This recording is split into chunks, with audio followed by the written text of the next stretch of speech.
Hey everyone, welcome to today's Explainer. We're jumping right into a huge cybersecurity blind spot today, specifically the internet security blind spot. We're going to completely expose this illusion of safety that's basically surrounding so many corporate networks right now. Oh, for sure. This is exactly the kind of silent vulnerability keeping IT admins at mid-sized organizations totally awake at night. We spend so much time looking outward building these massive digital walls that we literally just forget to look inward. So let's just get right into it. We all know that unspoken assumption floating around in almost every IT department, right? It goes something like, well, it's our internal LAN, we trust everybody sitting in the office, so we're safe. But is your internal network actually secure just because your perimeter is locked down? Right, exactly. And we really need to challenge that assumption today, because treating your internal network like it's inherently safe, honestly, it's opening your organization up to some massive, massive vulnerabilities. I mean, just think about the disconnect in typical IT budgets today. Companies are out there spending hundreds of thousands, sometimes millions of dollars on their external walls. We're talking those ultra high-end firewalls, advanced malware detection, top-tier public SSL certificates for their external sites. Yeah, but then you look inside the house. Yes, inside the house, it's a completely different story. Critical data, I'm talking HR records, payroll info, admin credentials, it's all just floating around over unencrypted HTTP. Which is just crazy. It really is. All that highly sensitive data is traveling in plain text. It's completely vulnerable to literally anyone running a basic free packet sniffer like Wireshark. And when your internal traffic is unencrypted like that, you're essentially assuming that absolutely no one bad is ever on your network. But what about a disgruntled employee, or maybe a compromised third-party vendor who just plugged into a conference room port? Or, the really big one, remote work. Exactly. The work-from-home blind spot is huge right now. When employees are working from home through a VPN, they feel secure. But if a hacker manages to compromise that remote user's personal home computer, boom, they bypass all of those expensive perimeter firewalls entirely. They instantly get a front-row seat to your internal network. And if that traffic is in clear text, they can just sit back and harvest everything as it moves laterally. Now, you might be wondering, okay, why don't IT admins just go buy a standard public SSL certificate for their internal sites and encrypt the whole shebang? Well, the short answer is they can't. There's this huge regulatory trap here. Back in 2015, the CA/Browser Forum strictly banned all public certificate authorities, think DigiCert or Let's Encrypt, from issuing certificates to internal names, local hosts, or private IP addresses. So you literally cannot just buy a standard public SSL to fix your internal HTTP problem, which basically leaves administrators stuck between a rock and a hard place. If they want to encrypt that internal traffic, they either have to spend an absolute fortune and countless hours building an in-house public key infrastructure using something really complex like Microsoft Active Directory certificate services, or they rely on a pretty desperate workaround, self-signed certificates. These are essentially just certificates you issue to yourself with zero external validation. Yeah, they're fast and sure, they're free. But man, they are incredibly dangerous. Actually, let's aggressively break down exactly why these self-signed certificates are such a massive liability. Step 1, there is absolutely no trust chain, none. It's just a random file saying, hey, trust me, with zero external validation backing it up.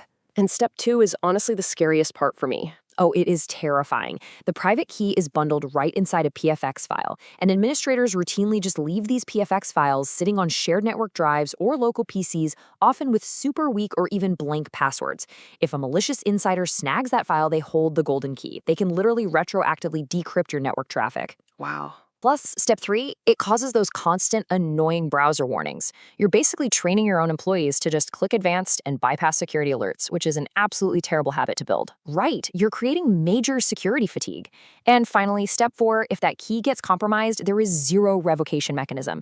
You'd have to manually hunt down every single machine on your entire network to delete it. It's an absolute administrative nightmare. Okay, so we clearly need a better way.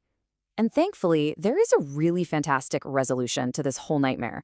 Enter Security Intranet SSL. This is a dedicated, enterprise-grade, private certifying authority or private CA solution. It acts exactly like a public SSL provider, using the exact same encryption algorithms, the exact same installation steps, but it's entirely dedicated strictly to your internal network. And here's the real game changer, how brilliantly this bypasses all those public CA hurdles we talked about. Because they operate as a private CA, they aren't boxed in by those public restrictions. So IT admins can finally get proper trusted certificates for private IP addresses, local server names like localhost, and internal domain extensions like .local or .lan. You can finally lock down those legacy ERP portals, SQL servers, and HR apps with total ease. I absolutely love the technical elegance of this architecture. Remember that big trust chain problem we mentioned with self-signed certs? SecureNT fixes it completely with a strict two-level chain of trust. First, you've got the offline root CA. The master private key is used just once, and then it's stored incredibly securely, completely off the network. Which totally solves that exposed PFX file issue we were freaking out about earlier. That master key can literally never be stolen by a disgruntled employee. Spot on. Then, second, the intermediate CA steps in to handle the day-to-day server issuance. And third, you have the actual end entity certificates on your servers. Because the root is deployed to your machines seamlessly, usually just pushed through a Microsoft Group Policy object, your client browsers automatically trust the connection. No more warning screens. And if a server cert ever is compromised, you can instantly revoke it using standard CRL or OCSP mechanisms. So what does this actually look like when you roll it out? Well, SecureNT is incredibly adaptable to a bunch of different practical deployment scenarios. Say you need to secure a specific private IT or just a single SAP portal. You'd get a single domain certificate. Okay, but what about a team of developers running, multiple testing sites? Great question. For that, you'd use a multi-domain or SAN certificate. That secures a mix of local hosts and IPs all on one single cert. Or if you're dealing with a massive enterprise environment, you can just drop in a wildcard certificate. That secures an entire Active Directory tree, instantly encrypting everything under a domain like, say, star.corp.local. The operational savings here for a mid-sized IT department are just massive. You instantly eliminate all that dangerous browser warning fatigue for your users, and you completely dodge the crushing financial and technical burden of trying to set up your own in-house Microsoft ADCS infrastructure. But you want to know the absolute biggest relief for administrators? SecureNT allows you to issue internal certificates with validity durations of up to 10 years. 10 years? That is huge. Right? That means you finally get to put an end to that exhausting, super stressful annual renewal cycle for all your internal keys.